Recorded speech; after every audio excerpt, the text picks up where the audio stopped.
Hey everyone, welcome back to another YouTube video, and in this video I will be showing you guys how to fix LinkedIn sign up failed or account creation stuck on iPhone.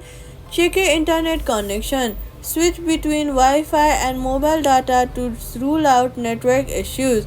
Next, restart the app.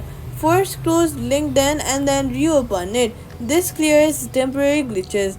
After that, verify your phone, email or phone number. Make sure you're entering the valid email or phone number not already linked to another LinkedIn account.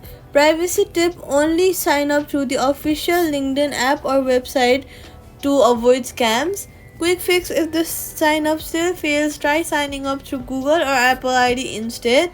Clear Safari cookies and then contact LinkedIn support if the account creation keeps getting stuck.